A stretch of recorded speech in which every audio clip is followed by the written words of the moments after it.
Hey guys, welcome to the first video demonstration of Beasts, my Druid simulator. First of all, we start off on just my open beta introductions page. Here you can see a live action shot of me.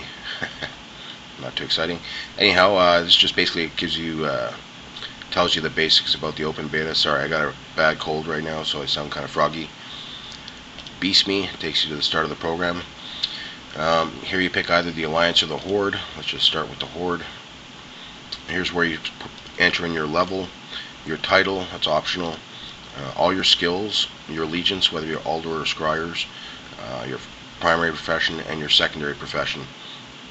Let's go back. Alright, here we're picking the Alliance. Same thing, let's go to the talent section. Here's just like the in-game talent calculator. You can fill in all the talents you have, and the whole program adjusts itself for all the talents you pick. So if you choose a talent that's reducing mana of certain spells, they're automatically adjusted elsewhere in the program. Every single section in the program is dynamically linked to all other sections. So now we go to step 4, the environment. Here's where you pick where in the game you want the program to simulate. If you select the arena, for instance, it'll use an average of all opponents as your opponent, and also it will disable all arena items that are not usable in the arena. Similar with the battlegrounds. With the PvE, you've got the option to pick undead, elemental, etc., and items and weapons that do special damage against those types of creatures will be enabled according to what you've selected. We'll start off with duel. So we'll go to the duel section. Now, I'm actually going to have to do this on the fly here, so I'm going to pick a warrior, arms, all epics. The program fills in all the stats that that character would have, and all the skills that they'd use against you as well, telling you what types of damage they do, etc., etc. Then we go to the buff section. Here I've got every buff in the game built in, as well as all the minor stuff. Talent points included as well, so you can go to Power Word Fort, and you can go to max, 130%, I guess, with 3 talent points. Scenario and set bonus is there.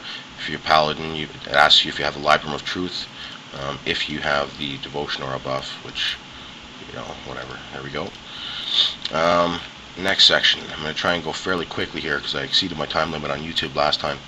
Here we are, the current gear section, so you basically enter in all your current gear. Weapons, offhand, idle, head. Here we have Dragonhide Helm, tells you it's a set. You have 2 out of 5 pieces. Here we have all the gems. The meta gem is enabled. It has an automatic gem counter, which enables or disables gems, which the program simulates, of course, the meta gems. Here you've got, I can tell it's a yellow socket because yellow matches, so you can go here and select whatever gems you want, and you can select from here, and they automatically update here. Set bonus is labeled down here, Dragonhide Battle Gear, 2 out of 5. It tells you the set bonus itself, 35 resilience. Same thing if we go here, shoulders. You can see there's minor formatting I have to do. There's minor formula changes I have to do, but essentially the thing's working 100% right now. Vengeful Gladiator Sanctuary, 3 out of 5, 35 resilience, whatever. All that stuff. So now we're going to go to the next section, which is the form section. Here you tell the program how long the estimated fight is. You tell it what percentage you're in each form as well, and how often you switch to that form, so the program knows exactly how much mana you're spending on shape-shifting. Going to the Druid playstyle, I've got every single skill in the game built in. Automatic downranking is done automatically. Tells you efficiency of all your skills. Over here, if we scroll down a bit, it tells you your opponent's mitigation. This is everything, including armor, dodge, parry, you name it. You can see it's got 60% here for the warrior, and arcane and nature are obviously much less. Every playstyle section has its own combat simulator. I'll only show some of them briefly. This breaks down combat versus the opponent you've chosen. Dire Bear, same thing, very similar section. Obviously different skills. Dire Bear combat simulator is there. Same thing with Cat and the Cat combat simulator. And in the Cat, you can actually pick how many combo points you want to use, so you can see, is it more effective to use 3, 4, 5, whatever. I learned from my program that 4 combo point rips were more efficient, and I had to double check my formulas because it didn't seem to make sense, but sure enough they are. Let's go. Some of the formulas I had to import the chart into Systat software to generate the formulas, because not all formulas are available on the net, and some of them I had to get myself. So here we've got Tree of Life, same thing. I'll go through these really fast. There's the Moonkin playstyle sections, very similar to the other ones. Now we'll get to the items. This is where the juicy part of the program is. Now some of my nav buttons aren't done here, that's why you can see me scrolling around on the bottom. This you actually won't see. I'm going to hit the button now. What it's doing is it's rating every single item in the game, determining how much each of the statistics is worth, so that way I can compare it to the item list and rank the items from there. So you can see how long this takes. I'm using a Core Duo laptop, and it's doing millions of calculations, and it's probably going to do them in about 40 seconds or so on my computer. So with a decent computer you could probably do it in like 10-20 seconds. So I'm just going to wait for this. I had to re-rate because I changed my opponent to a warrior. Every time you change your opponent or your current gear, you have to re-rate because you got a different setup. Alright, or if you change your talents and stuff like that, you should re-rate as well. So we're almost done here. This thing's taken 2.5 years and thousands of hours, probably 3,000 hours. I originally was planning on spending 6 months doing it, and let's just say after a year I finished the pre-BC version at the end of January, so it was like a couple weeks after BC shipped, and with all the changes it was obviously completely useless at that point. So finally I've caught up, and here we are going to the two-handed section. This is what the weapon sections look like. To start off, it doesn't show you much. You click on bear, let's just say. It lists all of the items that are relevant for bear. You can actually show magic if you want. You can hide ratings, hide magic, hide whatever you want. These are all toggleable.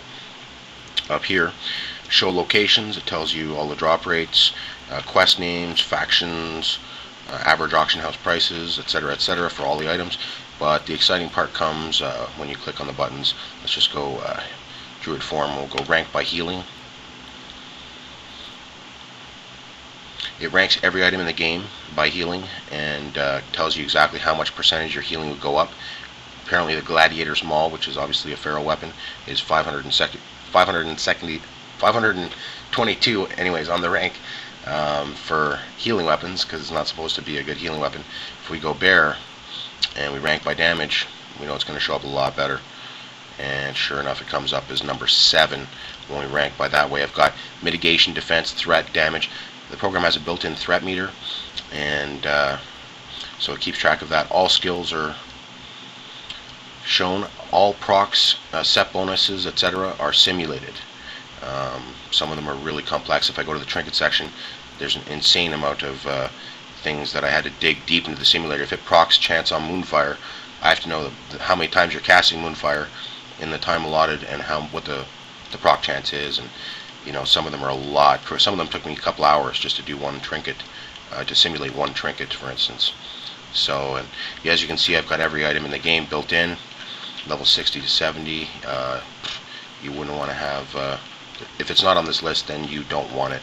And I even have the items that are, you know, special items like the Staff of Power and the Warden Staff, etc., that are lower levels, and they're still unique special items, as well as the offhands. I forget the 50 armor offhand, all that kind of silly stuff. Anyways, I'll be releasing this program at the end of May, hopefully, if all goes well. I'm just trying to work out a host right now, and so hopefully you'll all be able to enjoy it soon enough. Alright, hope you enjoyed this, and sorry for my froggy voice, and I'm terribly sick. Take care.